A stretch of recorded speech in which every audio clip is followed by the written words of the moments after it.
crate, side of crate. Bottom facing outward. We're going to slide that in.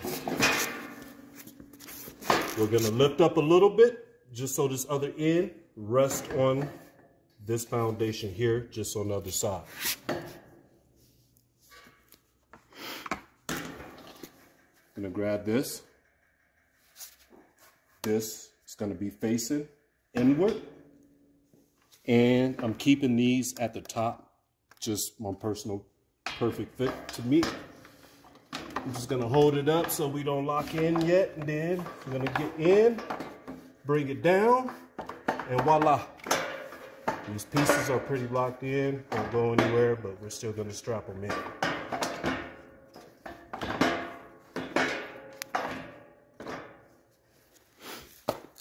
So come around this way, and what we're doing is we're making sure that these don't come out. So they're pretty flush on both sides. All right. Now we're going to take this. We're going to make sure these are facing downward. And we're just going to make sure they're not touching the bottom of the pole yet. We're going to get it in.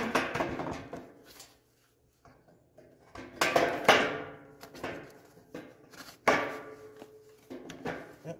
So we're locked in place. And let's come around to this side. And as you can see, what's happening here is that this is locking right here on that, keeping that in place. Now we're gonna rinse and repeat with this one. These facing downward, slide in. Pretty flush here, resting against the bar. We're gonna come back over to this side. And as you can see, it's got a pretty good fit. And that's that one. So we have 12 mats. I have it to where these are facing up. That way I can get my hand in there, bring it over here, slide this open. Inside bar is here.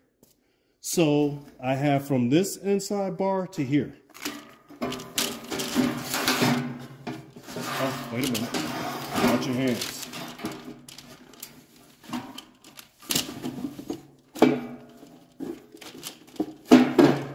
Get them flush this way. That way I can close this and it doesn't interfere with the closure. Voila. We got one regular way that the rails would rest at the bottom, and we have this same thing but upside down. And traditionally what we want to do, it doesn't matter what side you want to lean towards, but we will stack the crate like that. So we have our crate stacked. We need to get our lids inside this crate. So what I'm going to do is I'm going to pull back. My inside bar is here on my right. So what I'm going to do is have the inside bar be the opening and closing. So from the top, I'm going to pull that back, as you can see. And this, it creates a resting period for you so you can have this open and not have to hold it in place. So while it's like that, these are going to be facing upward. I'm going to come down, slide in. I'm going to go down to the bottom here. I'm going to go down to the bottom here where I have my opening. That's going to allow me turning space or rotating space. I'm going to take the same one. Pins facing upward. And these are going to slide against the pins that's already down there like this. So the pins should be on top of each other, not resting in the same place or in alignment, but on top of each other. Very important. Slide in, come down to the bottom, rotate once I'm all the way in, and voila. And all I'm going to do now is close it. And if I have a hard time closing, all I'm going to do is take my hand, lift up on the lids, and move my closing into place. And we have 2 lids in the crate, perfect closure, good shape, voila. So in our first crate, we have our plastic railing in place. We have the mats in place. We have 2 lids in each of these. So we have 1, 2, 3, 4. Now, what's very important is that on the ends, we are using the ones with the 4 holes. Some of these are only going to have 2. For example, we're going to come over here and look at this. This doesn't have 4 holes.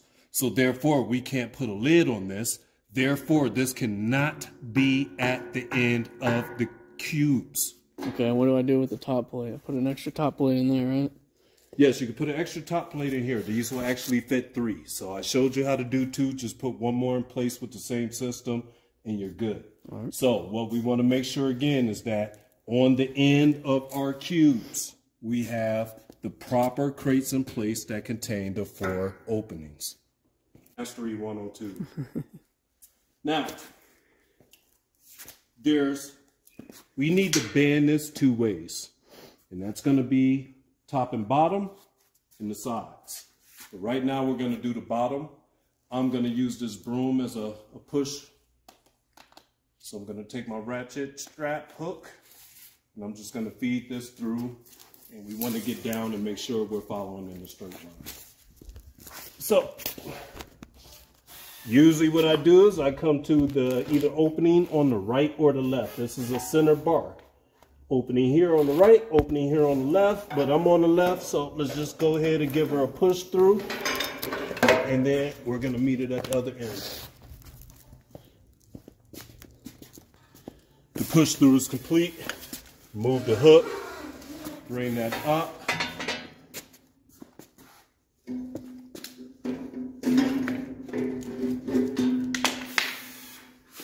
And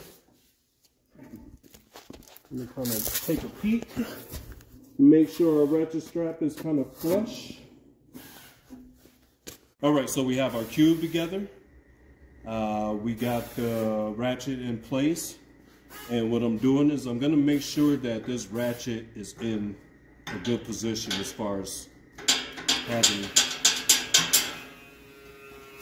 and not on top of the bars.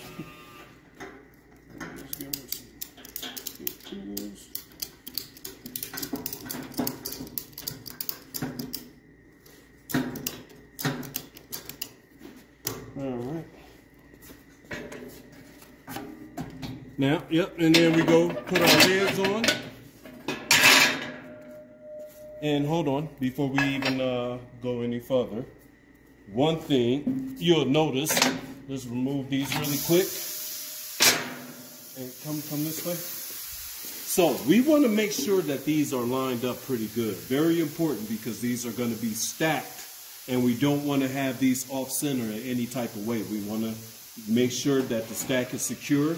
So what's important is that you can either use a sledgehammer or a rubber mallet and kind of bump these to where they're lined up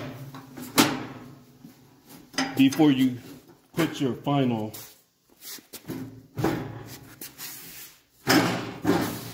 But yeah, so now we got it lined up correctly. Very important. So that way, when another cube goes on top, it's a perfect fit on top of the lids. So this is why we're putting the lids in, so these things can be stacked.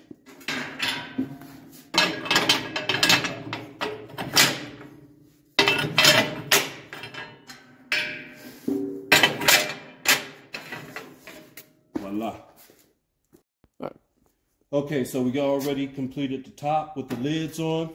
What we're gonna do is we wanna make the strap not in the center point, but towards the bottom. And the reason being is that we're adding a layer of security just in case this comes out of its particular space. We want to make sure it stays inside the cube.